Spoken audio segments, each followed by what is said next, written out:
자, 이제 그 마우이에 도착했는데, 와, 이게 지금 보이시죠? 네, 여기 굉장히 적은 섬이라요. 이제 놀고 가는 사람들이 뭐 되게 많이 스탠바이 하고 있네요. 예.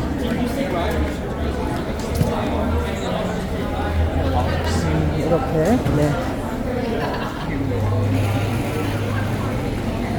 사람들이 많이 타고 가고 지금 내리고 했습니다. 워낙 유명한 섬 마우이다 보니까요. 이번에 엄청난 산불로 해서 피해는 많았지만 여전히 굉장히 사랑을 많이 하고 있는 것 같습니다. 자, 마우이에 도착했습니다.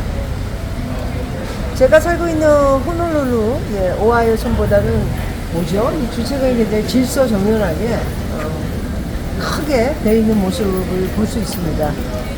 사실 제가 살고 있는 오하이오 섬 호놀룰루는 주차장이 조금 제가 정신이 없어가지고, 그런데 넓게 이렇게 뭐 어디 안에 건물 안으로 들어가는 것도 아니고요. 아무래도 사람들이 많이 안 사니까 그럴 수 있겠죠. 예. 넓게 그냥 평평하게 이렇게 해놓으니까 굉장히 모든 것이 쉽고 살기 처음부터 도착하다부터 살기 좋은 곳이 아닌가 그런 생각이 듭니다. 자, 나가서 또 영상 올려보도록 하겠습니다. 오늘은 노인 빈곤 OECD 1위, 불명예 한국. 자녀 용돈보다 나라 돈이 더 효자다, 이런 내용인데요. 노인 빈곤율과 자살률이 경제협력개발기구 OECD 1위를 기록하는 등 노인 문제가 매우 심각한 가운데 국가의 금전 지원인 공적 이전이 노인의 우울감을 줄인다는 연구 결과가 나왔습니다. 다만 공적 이전 중에서도 기초연금이나 기초보장급여와는 달리 국민연금의 효과는 확인되지 않았다. 사적 이전 중 민간보험 그리고 가족, 부모, 자녀의 지원은 오히려 우울감에 악영향을 끼치는 것으로 나타났다. 2023년 한국복지패널 학술대회에서 발표된 노인 다차원적 빈곤이 우울에 미치는 영향에서 이전 소득의 조절적 역할에 관한 탐색적 연구 논문에 따르면요, 공적 이전 중 국민연금, 기초연금, 기초보장급여, 사적 이전 중 민간보험금, 가족 지원이 빈곤에 의한 우울에 미치는 영향을 조절하는 효과를 검토한 결과 굉장히 많은 것을 검토했네요. 굳이 이런 뭐 복잡한 내용을 검토한 것은 좋지만 알아들을지 모르겠습니다. 어른분들이. 기초연금과 기초보장급여는 빈곤이 우울에 대해 미치는 영향을 완화했고요. 그 조절 효과는 빈곤 위험 없는 노인보다 빈곤 위험이 있는 노인 내에서 더 우울증에 굉장히 많았다, 이런 말입니다. 노인 다차원 빈곤, 우울, 이전 소득 관련 변수를 구성해서요, 3년간 패널 조사에 응답한 65세 이상의 노인이 3,636명에 대해 소득, 주거, 의료, 교육 등 4가지 차원의 빈곤 여부와 우울감의 상관관계를 살펴봤더니 빈곤이 우울감에 정적 영향을 미치는 것이 확인됐습니다. 즉 빈곤에 처해 있을 경우에 우울증, 우울 이런 것들이 높게 나타나는 얘긴데요. 당연한 거 아닌가요? 빈곤이 우울로 이행하는 과정에서요, 공적 이전과 사적 이전이 어떤 영향을 미치는지 살펴본 결과 공적 이전 중 기초연금과 기초보장급여만 우울 정도를 완화한 것으로 분석됐다고 합니다. 기초연금 혹은 기초보장급여를 수급하는 경우 빈곤 위험이 있는 경우나 없는 경우 모두에게 수급하지 않는 경우보다 우울감이 적었다고 합니다. 기초연금과 기초보장급여는 정부가 주는 대표적인 현금성 급여, 정확하게 통장에 꽂히는 돈이죠. 가족이나 자식들이 돈을 주게 될 경우는 정확하게 꽂힌다는 보장 없습니다. 자기네 틀에 맞춰서 자기들이 먼저 겠죠. 그래서 정부에서 주는 정확한 날짜에 꽂히는 돈, 이런 것들이 아마 나오시는 분들은 오히려 우울감이 많이 없으신 것으로 이렇게 분석이 됐다고 볼 수 있을 것 같습니다. 가족 지원을 받는 경우에 우울감은 빈곤 위험과 관계없이 지원이 없는 경우보다 오히려 높았다.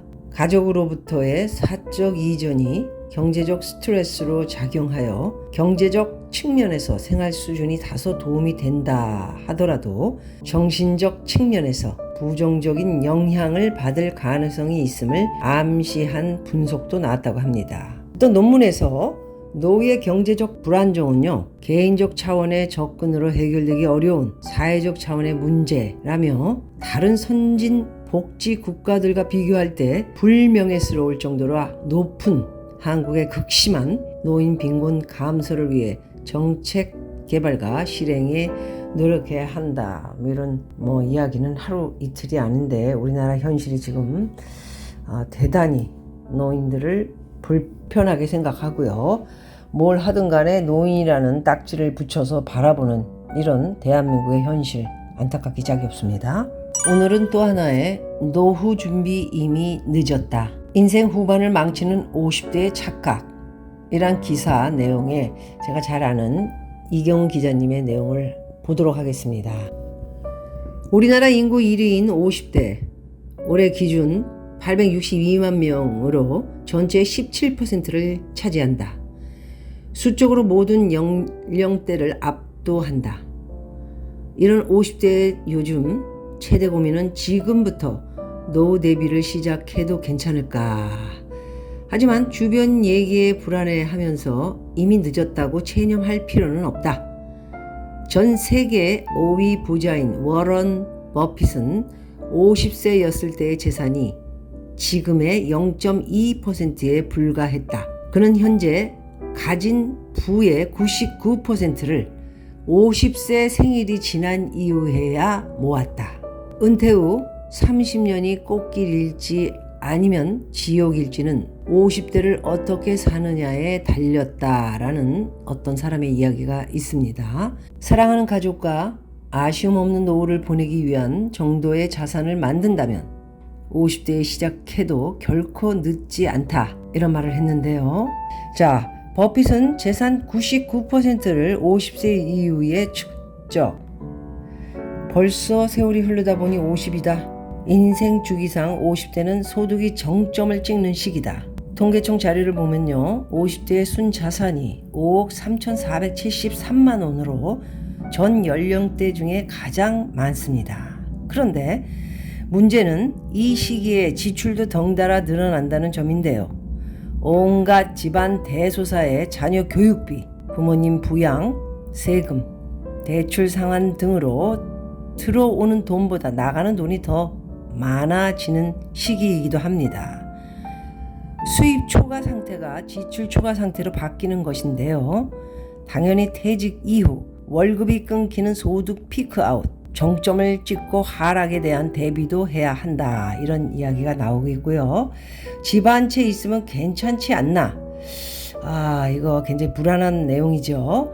우리나라 50대는 자산의 대부분이 부동산에 묶여 있습니다. 그래서 갑자기 퇴직이라도 하게 되면 매달 먹고 살기 위한 돈을 걱정해야 할 처지가 되는데요. 생활비가 부족할 것 같은데 어떻게 하면 좋겠냐는 상담을 실제로 많이 받고 있다고 합니다. 모아놓은 자산이 별로 없다고 느끼면 불안해지는 시기를 잘 버텨야 한다. 늦게라도 돈을 모아야겠다고 결심한 건 좋지만 그렇다고 그 마음이 지나치면 정신 건강에 해롭겠죠.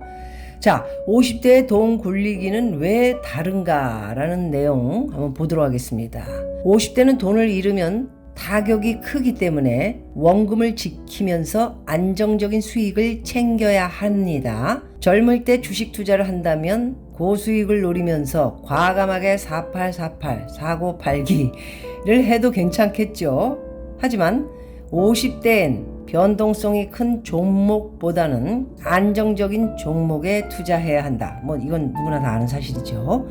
10년 뒤에도 살아있을 회사, 장사를 잘해 배당금을 꼬박꼬박 줄 회사를 찾아야 합니다. 누차 공부가 많이 돼 있죠, 여러분? 안 돼 계신가? 참 큰일입니다. 여러분 지금에 늦지 않으셨으니까 박미TV에서 말씀드린 거 공부를 많이 하고 정보를 많이 받고 공부하면서 받아야죠.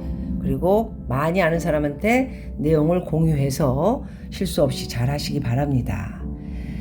부동산 투자를 한다면 장기간 돈이 묶이는 재건축, 재개발은 피해야 한다. 누차 제가 말씀드렸죠. 나이별, 나이대로 투자를 하는데 웬만하면 나이 들어서는 특히나 60 넘어서는 캐시, 언제 어느 때 병원 들어갈 수도 있고요. 아파서 쓰러져서 죽을 수도 있고, 건강하게 산다 하더라도 현찰이 있으면서 야금야금 조금씩 써서 죽을 때까지 더 이상의 뭐가 필요하겠습니까? 돈 조금 모아 놓으신 분 말씀드리는 겁니다. 그래서 재건축 재개발에 집어넣고 나는 떠난 후에 자식을 위해 그 이름 제대로 자식 이름으로 또 안 해놓으면은 그냥 앉아가지고 증여세 다 때려 맞죠. 땅도 마찬가지다. 시간이 오래 걸려서 내가 죽고 난 뒤 자식 세대에서 승부가 날 수도 있다. 장사도 아무나 하는 게 아니다. 퇴직금 창업은 피해야 한다. 이런 50대에 돈 굴리는 내용, 왜 달라야 하는가에 대한 내용입니다. 자, 다음 여유자금 굴리기는 어떻게? 50대엔 정기예금의 2배 수익을 목표로 하자. 금융상품은 크게 깨지지 않으면서 정기적인 수익이 나오는 저위험 중수익 상품이 적당하다. 수도 없이 많은 사람들이 이야기하는 내용이죠. 리츠 같은 상품이 대표적이다. 리츠란 주식시장에 상장되어 거래되는 부동산 간접 투자 상품을 말한다. 요즘 같은 시기에는 리츠도 어렵습니다. 금리 상승 충격으로 리츠 주가는 오래 빠졌다. 여기 뒤에 나오죠. 리츠는 통상 대출을 끼고 건물을 매입하는데 금리 상승으로 대출 이자 부담이 커져서 약속한 배당금을 지급하지 못할 것이란 우려가 커졌기 때문이다. 그렇습니다. 제가 말씀드렸던 리츠 요즘 같은 데는 그렇다라는 내용이고요. 하지만 현재 금리가 정점 근처라고 본다면 주가가 하락해서 배당 수익률이 높아진 지금이 투자에 적기일 수도 있다. 공모주 우선 배정과 절세 혜택이 있는 공모주 하이 일드 펀드도 고려해 볼 만하다. 올해 세법 개정으로 수익에 대해 분리과세 되는데 15.4%나 되네요. 세금과 건보료 측면에서 유리하다. 이런 내용인데요. 저는 다르게 방법을 해서 지금 캐시로 돈을 잘 활용을 하고 있습니다. 지금 현찰이 너무 중요한 시기이기 때문에 이런 것도 다 1년이고 2년이고 묶어놔야 높은 이자를 받을 수 있다 이렇게 생각을 하는데요. 민감한 건 나중에 또 말씀드리겠습니다. 지금 같은 데는 캐시 중요하다는 말씀을 드릴 수 있을 것 같고요. 궁금하다. 은퇴 부자들의 지갑 이런 내용인데 은퇴 부자를 꿈꾸는 50대가 많다. 50대 뿐이 아니고 모든 사람의 은퇴 부자 꿈 아닌가요? 금융권에서 오래 일하면서 자산가들을 많이 만났다. 서울 강북에 거주하는 60에서 80대 은퇴 부자들이 주요 고객이었다. 이분들의 공통점은 돈이 지갑 안으로 한번 들어가면 잘 나오지 않는다. 기본적으로 저축은 미덕이고 소비는 악이라는 생각이 강한 편이다. 이건 너무했죠. 저축은 미덕일 수 있는데요. 소비는 악은 아닙니다. 전 돈 잘 씁니다. 펑펑은 아니고요. 좀 씁니다. 점심 식사를 하더라도 일정 금액 이하에만 한다. 요건 좀 있죠. 비싼 거 살 적에는 한 5만 원 선에서 10만 원까지도 1인당 얘기하는 겁니다. 그 외에는 제가 혼자 먹을 때 만 원, 또 기본적으로 아시는 분하고 먹더라도 15,000원에서 2만 원 이렇게 정하긴 합니다. 만 원 이하 이렇게 정해두고 지키려고 노력을 한다. 이런 내용이 들어가 있고요. 지갑은 언제 어디에서 여는가 그런 내용인데요. 꼭 구입해야 하는 물건인지 대처할 만한 물건은 없는지 3번 정도 생각한다. 3번이 아니고 저는 상당히 오래전부터 계획을 짜서 이제 준비를 합니다. 물건을 길게 고민한 후에 구입하는 물건은 비싸더라도 오래 쓸 수 있는 것을 고른다. 정답입니다. 가령 자동차를 살 때도 강판이 경쟁사에 비해 두꺼우니까 안전하다면서 특정 브랜드만 구입하는 식이다. 그렇진 않습니다. 저는 자금, 입출금 내역도 가계부 등을 활용해 매일 빠짐없이 기록한다. 이건 좀 기록하는 게 요즘은 상당히 뭉퉁해졌는데요. 기록은 합니다. 예, 중요한 주제만 기록합니다. 지갑에 신용카드보다는 현금이 더 많이 들어있다. 정반대입니다. 이건 저는 현금은 거의 없고요. 달랑 카드 하나 호주머니에 녹아주 다니죠. 신용카드는 외상 개념이라며 싫어하고요. 현금으로 소비해야 돈을 더 절약해서 쓰는 건 맞습니다. 100만 원을 카드로 푹 긁으면 그냥 한 방에 가는 거지만 현금으로 쓰게 되면 하나 둘 셋 넷 쉬면서 야금야금 쓰게 되므로 이거 너무 뭐 돈을 많이 부자들도 쓰는 게 아닌가 그런 어떤 자기가 반성을 하는 그런 것을 자꾸 생각하게 되는 것이죠. 그래서 현금으로 소비해야 돈이 줄어드는 게 눈에 보이므로 추가 소비를 할 때 신중해진다 이런 말을 했는데요. 네, 모든 것이 제가 부자가 아니라 그런지 모르지만 한 30% 정도는 저랑 비슷한 점이 있고요. 한 70%는 거의 안 맞는 내용이어서요. 여러분들이 넉넉하신 분들은 잘하고 계시니까요. 굳이 이 내용에 목을 매실 필요는 없다. 저는 그렇게 보고 있습니다. 자, 은퇴 부자들의 생활태도 현관에 들어서면 은퇴 부자인지 아닌지 바로 알 수 있다. 은퇴 부자들은 집을 잘 정돈해 둔다. 저는 뭐 은퇴 이런 거 없이 연예인 했던 사람이라 뭐 계속 사업도 하고요. 그리고 뭐 계속 놀고 먹었죠. 네, 그리고 운동하고 그러다가 이제 블로그에서 유튜브로 가면서 유튜브 일이 조금 있긴 하지만 집은 잘 정돈하는데요. 물건들이 제 위치에 잘 놓여져 있고 흐트러지면 안 된다. 그렇습니다. 저는 강박 정도로 이거는 정확하게 맞습니다.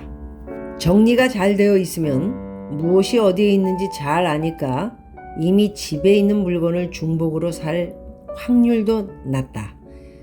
집이 청결하면 질병도 덜 생기고요.